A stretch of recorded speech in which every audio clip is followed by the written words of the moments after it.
যারা শান্তিনিকেতনে বেড়াতে গেছেন তারা আশা করি পলাশবনি আদিবাসী গ্রাম ভিজিট করেছেন।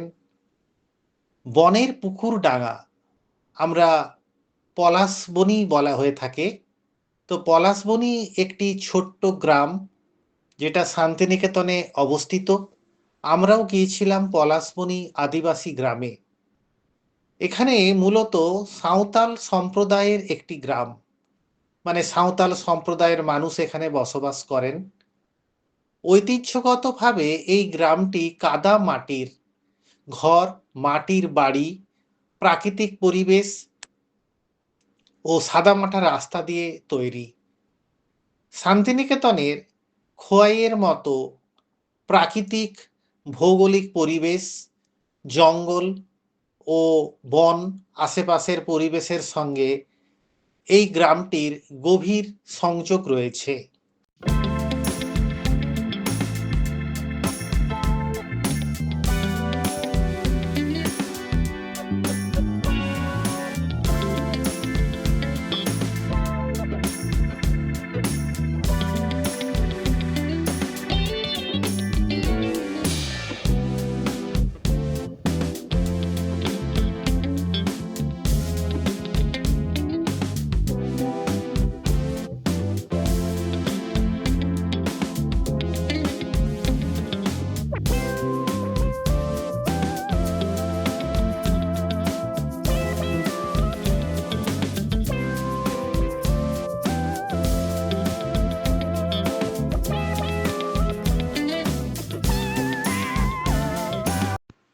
গ্রামটিতে বাড়িগুলোর দেওয়ালে আদিবাসীর নিজস্ব ডিজাইন, ছবি, মূর্তি, বহুল শিল্পকর্ম দেখা যায়। দেয়াল জুড়ে পাখি, পশু, ফুল বা জীবনের নানারূপ চিত্র, এসব ঐতিহ্য ও সাংস্কৃতিক পরিচয়ের এক অংশ। এক বহিরাগত ভ্রমণ দল যা 2024 সালে গ্রামে গিয়েছিল, তাদের কথায় বিকেলের হালকা রোদের আলো বাড়ির দেওয়ালে পড়ে, শুনি আলোর উপর হাঁসের কলরব। পুরো গ্রাম যেন একটি ওপেন আর্ট গ্যালারি। সন্ধ্যের পরে গ্রামে হয় দোলঝাঁপ, গান, নৃত্য, নাচ, গান, বিশেষ করে আদিবাসী ও বাউলদের ফোক গান ও নৃত্য, যা গ্রামভিত্তিক উৎসব এবং সাংস্কৃতিক ঐতিহ্যকে জীবন্ত রাখে।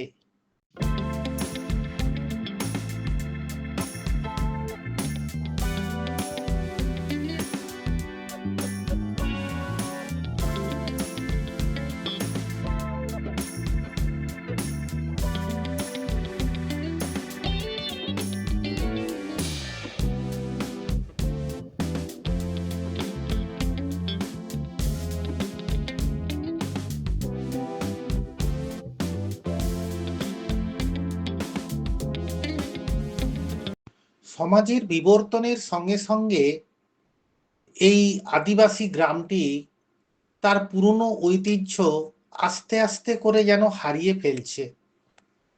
আগে বা 40-50 বছর আগেও যেখানে এখানে পুরো মাটির বাড়ি ছিল, তো আস্তে আস্তে এখানে ইটের বাড়ি তৈরি করার বা নির্মাণ করার একটা প্রচেষ্টা দেখা যাচ্ছে।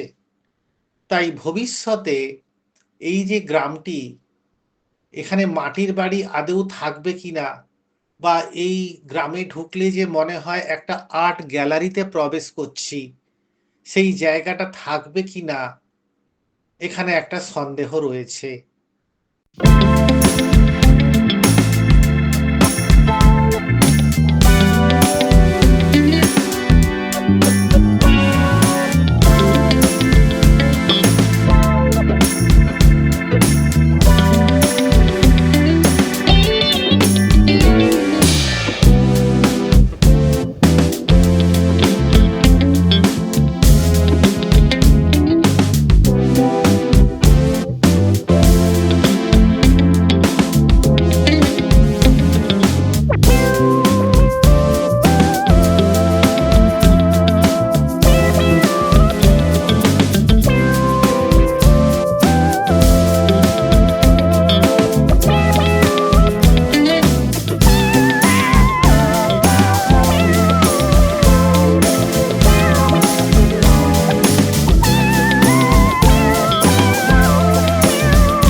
ভিডিও হট সিন চলছে।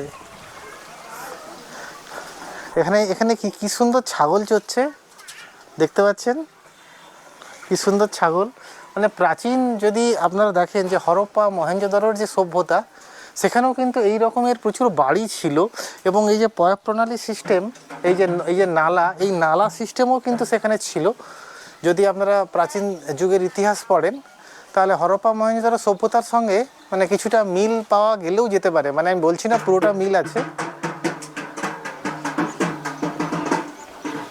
আর প্রত্যেকটা দেওয়ালেই খুব সুন্দর সুন্দর করে এই মানে আর্টিস্টিক ওয়ার্ক রয়েছে।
দৌড়াও।